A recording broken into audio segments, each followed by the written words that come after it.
Welcome! I'm so happy to see you guys today. Yeah, it's another lip sync tips and tricks video, and this time it's a different type of installment. Yeah, it's gonna be slightly educational, but related to singing. Yeah, of course. So, as a lot of you guys know, I've been trying to, trying to learn some Russian songs the past, like 10 days or something like that. And it's been a really interesting experience, but I wanted to share a lot of the things that I learned with you guys who are thinking about, maybe trying to sing in Russian. Yeah, because it's got a different alphabet, like called Cyrillic. Looks a little bit different than ours. If you're like American or whatever, like Latin, the Latin alphabet, right? Bahasa, French, English, Spanish, all that stuff. It's all like considered Latin alphabet. And Russian characters are really different. So I kind of wanted to go through just very basics, like kind of comparison and contrast, to maybe help you between the two alphabets, to help you maybe learn to kind of read some Russian a little faster. No, I'm not an expert. I just wanted to share some of my experiences with you. So there's a few characters that are exactly the same between the two alphabets. Like I remember it like make two, M-A-K-E-T-O. And those all look the same and sound the same, okay, in both languages. M-A-K-E-T-O.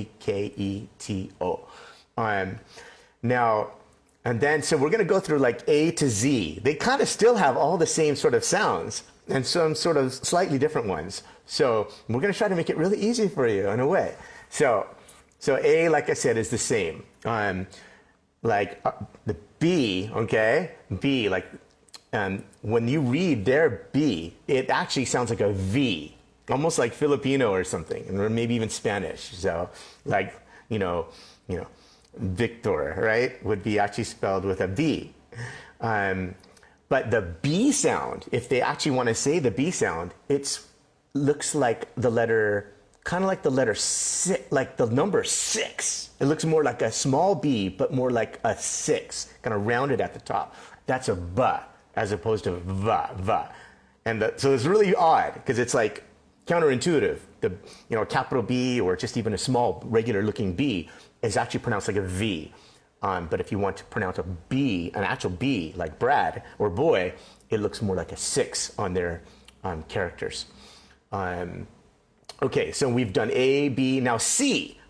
Okay, so C actually is pronounced, let's say it's a K, where you're going for a K. That's actually going to be looking like a K, okay, on their alphabet. And their C is actually pronounced more like an S, like our S. So if you want to make the S sound, the C, when you read their C, you pronounce it like an S, okay. How about their D, Russian D? Well, it looks like a strange looking capital A in the Latin alphabet, in English basically, if you will. Let's see, like I said, their E is pretty much the same. It looks the same, their basic E looks the same as ours and sounds the same, but they have some variants. And I'm not going to go into it too much now. Like a little umlaut, like 2 dots above their E, it sounds like a yo, okay, or O. How about the F? What does their F look like? Their F looks like an O with a vertical line down the middle, okay, like an O with a vertical line down the middle. I can't remember if that's a sigma or something like that in Greek. Okay, let's see what's next. How about the English G, like a G, kind of G? That looks like an R. Yeah, it looks like kind of like a small R in a way, but they also have a capital, which is just like a larger version. So when you see like an R, like a lowercase r, lowercase in their language, it's actually pronounced G. Okay, like kind of like a G sound, J, like a G. How about when you see their H, their capital H? That's actually pronounced like R-N, N, like Nancy, okay? N. That's a capital H, so that's difficult when you see that for the first, few times. How about when you see their J, like their J? That's actually pronounced like our Y, like yeah, like you or yellow, okay? That's their J. It's pronounced like a yeah, like yellow, etc. Like we talked about the K already, like M-A-K-E-T-O, sounds the same. K is K, basically, right? Unless it's a little C. Like I said, that's when you see their C, it's pronounced like R-S. But if you need to say K, that's their K. Or K as in kite, of course, is going to be the same K. 2 minutes left. All right.